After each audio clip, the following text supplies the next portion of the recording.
Bu Puspa tahu nggak? Saya mesti apa jawab? Ke mahasiswa biar saya nggak pusing. Bu Puspa yang jawab sekarang. Lu makanya jangan ngobrol terus lu.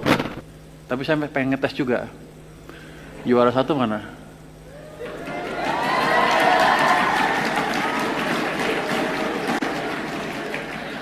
Coba yang juara 1. Nggak apa-apa, di sana dikasih, di bawah ini dikasih aja, dikasih mic-nya. Di tengah situ dikasih mic. Kasihan dia jalan sini jauh, capek. Alat ukur yang paling pas untuk melihat suatu yang paling gampang untuk menentukan APBN saya sustainable apa enggak, apa yang dipakai? Pertumbuhan ekonomi? Salah. Temennya?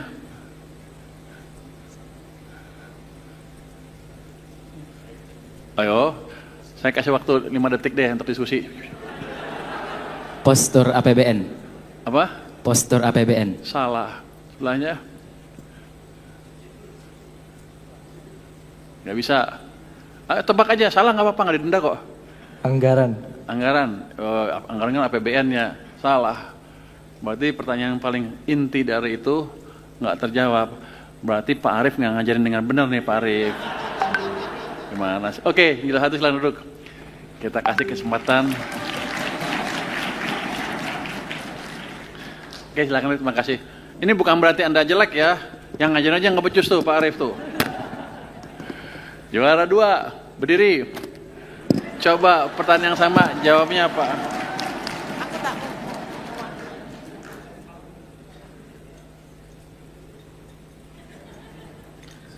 Coba apa?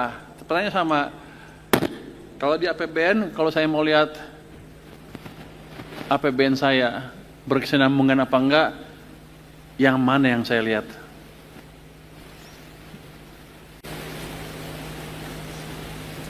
Ayo, nggak apa-apa, salah juga nggak apa-apa, nggak didenda.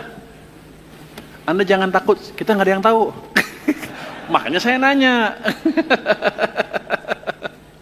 Apa? Pembangunannya kayak proyek infrastrukturnya jalan atau enggak? Salah, sebelahnya. Hasil pelaksanaan di lapangan ya yang terjadi. Salah, sebelahnya. Melalui tingkat inflasinya perhitungannya? Salah. Oke, silakan duduk.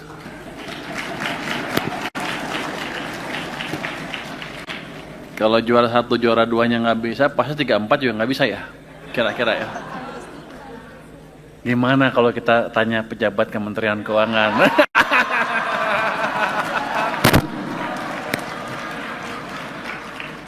Kalau mereka nggak bisa jawab, kenaikan pangkatnya kita tunda. Coba Ibu Puspa, coba jawab Bu Puspa, apa yang saya lihat? Izin Pak, pertama primary balance-nya, kemudian pertumbuhannya Pak. Wah, dia pinter. Tapi nggak dapat tadi ya.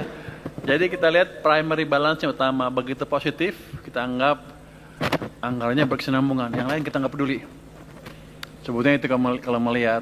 Tapi selama ini kita sering negatif terus kan, sekarang negatif terus kan. Jadi anggaran kita selama bertahun-tahun didesain untuk tidak berkesinambungan. Anda tahu nggak? Tahu nggak itu? Nggak tahu ya? Memang kita nggak becus. Tapi itu melihat keadaan ekonomi, kita perlu apa? Biasanya kalau primary surplusnya defisit, itu biasanya kita artinya membutuhkan untuk memberi dorongan ke ekonomi. Biasanya kalau ekonomi lagi susah, itu kita buat defisit. Tapi nggak boleh terus-terusan.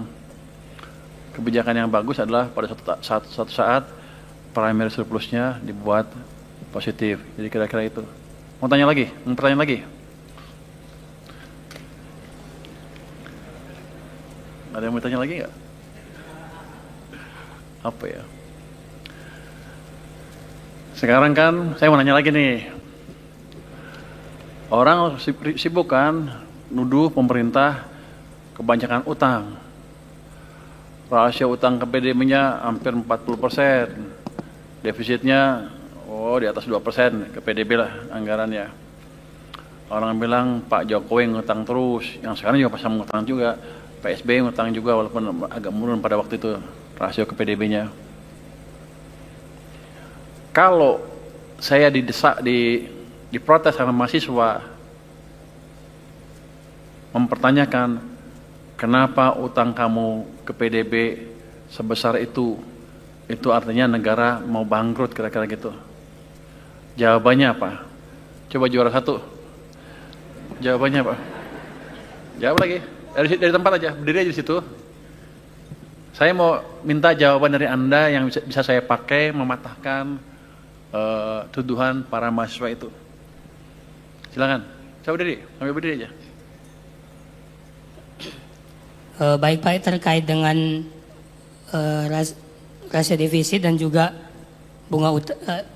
dan juga rasio utang, yang mana utang itu sekitar 40% dari PDB dan tadi defisitnya di atas 2%, yang mana hal ini masih merupakan batas aman karena dalam rasio utang terhadap PDB yang direncanakan itu sekitar 3% dan juga untuk rasio utang terhadap PDB itu 60% maksimalnya.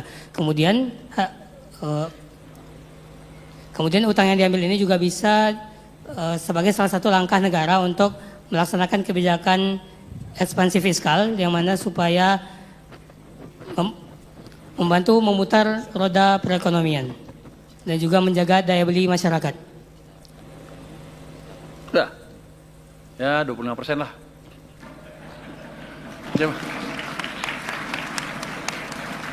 Coba saya tanya yang ranking 4 deh sekarang. Siapa tadi dari bau-bau? Jawaban Anda apa? Biar saya kelihatan bagus gitu. Emang udah jelek, tapi gimana biar kelihatan masih bagus, masih bisa bertahan kalau ditanya orang? Kami rasa kami setuju dengan jawaban dari Man IC Kota Batam. Kalau tadi rasio maksimal utangnya masih di bawah angka yang tidak normal, yaitu hanya 40% dari yang seharusnya maksimal rasio utang hanya 60% dan defisitnya masih di angka, walaupun sudah mendekati 3%, masih di angka yang belum normal, belum melebihi batas yaitu 3% dari PDB. Maka dari itu jika mahasiswa melakukan protes, kita bisa menjelaskan kalau hal ini kita belum melebihi batas walaupun utangnya negara itu sangat banyak. 25% juga. Kalau tanya Puspa, pasti Puspa tahu ya. Oh, dia pegang itu lama ya. Kayaknya dia pegang itu lama. Coba saya tes. Bu Puspa tahu nggak? Saya mesti apa jawab? Ke mahasiswa biar saya nggak pusing. Bu Puspa yang jawab sekarang. Lu makanya jangan ngobrol terus lu. Dia ngobrol gimana sih? Nggak tahu. Ya udah.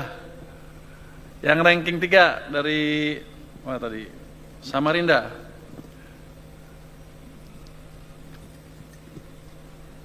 Baik Pak Purbaya, kalau boleh kami melanjutkan jawaban dari teman-teman. Seperti yang pernah dibilang Pak Purbaya, kalau kondisi ekonomi kita ini lagi lesu, konsumsi masyarakat tuh lagi turun. Nah, sesuai dengan konsep belanja negara itu ada namanya balance budget over cycle, di mana anggaran kita tuh dalam jangka panjang secara rata-rata dirancang agar berimbang. Maksudnya gimana? Ketika kondisi ekonomi kita lagi lesu, maka kita pemerintah menaikkan belanja negara dengan tujuan meningkatkan konsumsi dan menciptakan efek multiplier sehingga ekonomi kita naik dan bisa berjalan dan sektor-sektor vital kita itu dapat meningkat. Begitu Pak. Ketika kita sudah kaya, anggaran kita bisa melakukan kebijakan anggaran surplus untuk mengatasi kebijakan anggaran defisit yang kita lakukan di periode anggaran yang telah berlalu. Begitu Pak dari kami. Wah, lebih bagus nih 50 deh, 50% kamu. Ada invention sedikit di situ. Jadi gini, itu semuanya bagus, semua jawabannya lebih bagus Pak daripada mahasiswa yang turun ke jalan ya. Nanti kalau kakak-kakak mahasiswa Anda turun ke jalan, Anda anjarin sedikit-sedikit tuh. Mungkin DPR juga. Direkam ya? Tadi kan nggak kedengeran. Jadi gini, ya, saya kan bisa pakai tadi. Oke, saya nggak mengganggu pakem-pakem yang ada di dalam negeri kan.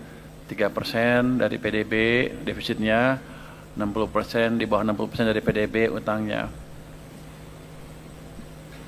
Tapi ada yang lebih bagus lagi, kalau kita lihat seluruh dunia, nggak ada yang seketat kita sekarang. Amerika 6% dari PDB utangnya tiap tahun, udah berapa tahun terakhir, utang ke PDB-nya hampir 60%, 100% lebih. Jepang mirip-mirip, rasio utang ke PDB-nya 275-250%. Jerman, negara yang dianggap paling prudent pun sama, mendekati 100%, utang ke PDB-nya semuanya sama. Itali 100%, wah semuanya lah. Malaysia, Thailand, Singapura semuanya di atas kita. Malaysia mungkin mendekati 60%. Thailand juga tinggi.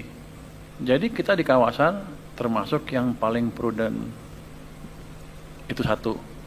Yang kedua, saya bisa ajarin lagi begini. Acuan itu dipakai untuk apa sih? Dulu ada studi di ekonomi fiskal, yang saya nggak tahu ada studi ekonomi fiskal, nggak ada. Saya belajar economics, ada bagian fiskalnya.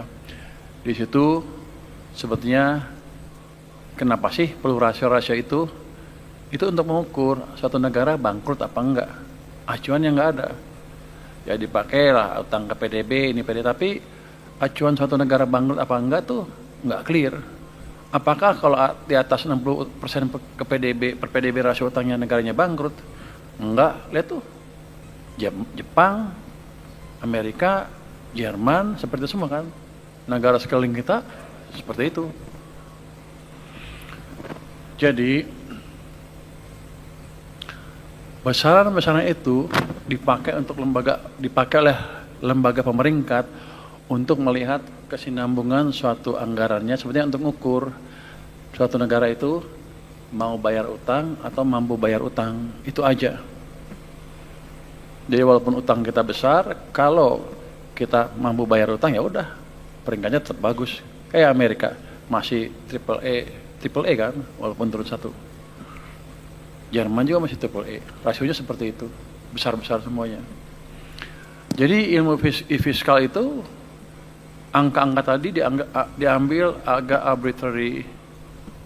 Kita nggak tahu kapan satu negara bangkrut dari ukuran-ukuran itu. Tapi untuk lembaga pemerintah atau yang mau ngasih pinjam ke kita atau yang memberi surat utang kita adalah mereka pengen lihat kita mau bayar utang atau mampu bayar utang tidak. Itu aja utamanya.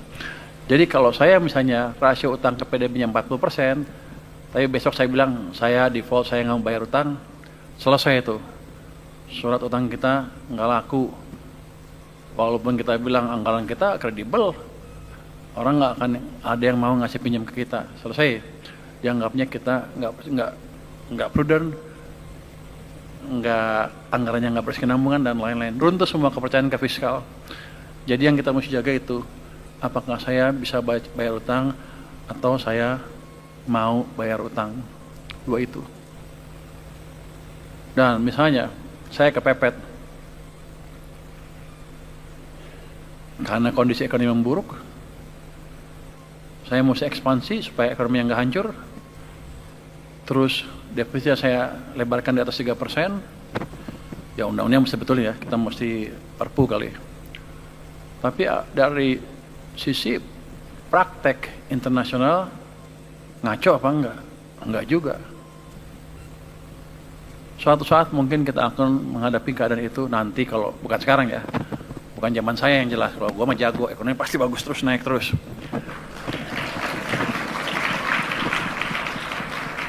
Nanti suatu saat kalau Anda udah jadi pemimpin yang saya masih kan 20 tahun lagi lah jadi pemimpin juga sama di posisi saya ini, mungkin Anda menghadapi keadaan yang sama.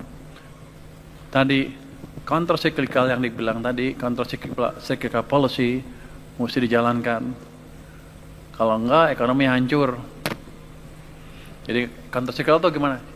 Ekonomi itu punya siklus bisnis, turun, naik. Itu kita tuh setiap 7 tahun sekali. Kalau lagi santai, kalau lagi pintar bisa 10 tahun. Normalnya 7 tahun, naik, naik. Pasti ada turunnya. Ini nggak pernah nggak kejadian, pasti kejadian. Nah waktu naik, kita boleh kurangin dorongan fiskal sedikit. Tapi waktu turun begini ke bawah, kalau fiskalnya kita perketat dan lain-lain, ini makin ke dalam, jatuhnya makin ke bawah. Hancur kita. Jadi fiskal, acuan-acuan fiskal itu tetap kita mesti memperhatikan keadaan ekonomi kita. Contoh yang paling gampang apa? 9798. Ada spekulatif attack, ekonomi melambat. Apa yang kita lakukan? Naikkan bunga sampai 72%. Ketatkan kebijakan fiskal. Semua program berhentiin. Kita sering nyalain IMF kan? Padahal bukan yang salah kita sendiri karena pengetahuan kita kurang. IMF masuk setelah kita berantakan. Tapi kalau untuk populis gue suka nyalain IMF. Wah IMF ngaco tuh. Padahal yang salah kita sendiri. Jadi waktu kita ini, kita rem lebih dalam. Akibatnya jatuh. Hampir negara kita bubar. Ekonomi mengalami kontraksi 13,1% terdalam di kawasan. Padahal kita yang diserang terakhir. Ini gue ngomong untuk siapa ya? Untuk mahasiswa apa untuk depan nih? Hei Bu Puspa, lo begini dikit lo ngerusak dulu. Enggak, untuk teman-teman ya. Jadi ya, yang Anda pelajari fiskal ya, yang apalan pasti saya duga belajarnya banyak kan bacanya apalan karena fondasinya belum terlalu kuat. Fondasi filosofinya ya. Kalau filosofi belajar sama dokter filosofi. Main-main. Tapi ya, itu pelajaran yang mahal sekali buat kita. Tapi instrumennya macam-macam kan, bisa moneter, bisa fiskal. Yang jelas kita nggak perlambat ekonominya. Pernah nggak kita buktiin bahwa kebijakan yang bagus, fiskal yang bagus, tentunya dibantu moneter ya, menyelamatkan kita? Pernah. Di tahun 2009, 2008, 2009 itu ada orang bilang global financial meltdown yang dimulai di Amerika. Itu menyebar ke seluruh negara di dunia. Hampir semua negara mengalami pertumbuhan negatif. Amerika negatif, Inggris, Eropa, Jerman, Korea, Jepang, Thailand, Malaysia, Singapura, semuanya pertumbuhan ekonomi negatif. Tapi ekonomi kita tumbuh berapa? 4,6%. Di tengah hancurnya perekonomian dunia, kita masih tumbuh 4,6%. Apa yang kita lakukan pada waktu itu? Kita melakukan counter cyclical policy. Dari mana Anda tahu? Saya dulu tukang bisik-bisik. Nggak dibayar, nggak apa-apa lah. Think-tanknya SBY kita kasih masukan. Jadi, fiskal pada waktu 2009 itu dilakukan ekspansi fiskal. Berlawanan dengan kontraksi fiskal pada waktu 1998. Fiskalnya, defisitnya didesain naik dari 1,1 sampai 1,5 ke 2,75. Ekspansi fiskalnya. Moneternya, bunganya diturunkan, uang digelontorkan ke sistem. Semacam kalau sekarang QE, quantitative easing. Tapi kita udah ngelakuin duluan. Cuman orang kita banyak yang nggak tahu. Karena mereka, apa kita bilang, mereka adalah eksekutor. Think-tanknya di belakang jauh. Tapi itu menyelamatkan kita. Jadi kebijakan fiskal yang baik menyelamatkan kita tahun 2008-2009. Mana lagi? 2015. Waktu itu Bank Sentral Amerika sedang naikin bunga, siklusnya naikin bunga ke atas. Kita awal tahun 2015 babak belur. Oh, inflasi tinggi, ekonomi melambat dan lain-lain. Fiskal kita ekspansif di atas kertas. Tapi karena pemerintahan baru tidak dijalankan dengan baik. Jadi mulai bulan Mei 2025 belanja infrastruktur dikebut habis-habisan. Waktu menterinya Pak Basuki. Kenapa saya tahu? Saya bisikin di sampingnya Pak Presiden waktu itu, Pak Jokowi. Nggak dibayar lagi, nggak apa-apa lah. Tapi fun. Artinya apa? Fiskal, walaupun kelihatannya santai, tiap tahun ribut, dihajar DPR, itu menentukan masa depan kita. Ketika ada sesuatu yang tidak benar, kita suarakan. Ya bagaimana semua terangin dia sedungu ini? Ini manusia pecundang yang sangat merugikan bangsa kita ini. Saatnya jadi member eksklusif di channel YouTube Official iNews. Tantang lagi para nama sumpah di antara Al-Quran. Dia pengen masuk TV. Konten-konten premium yang tidak tayang di TV. Live interaction. Halo pemirsa iNews, ini baru Emoji dan badge spesial. Reakses konten pilihan. Klik YouTube Official iNews. Join member hanya Rp10.000 per bulan.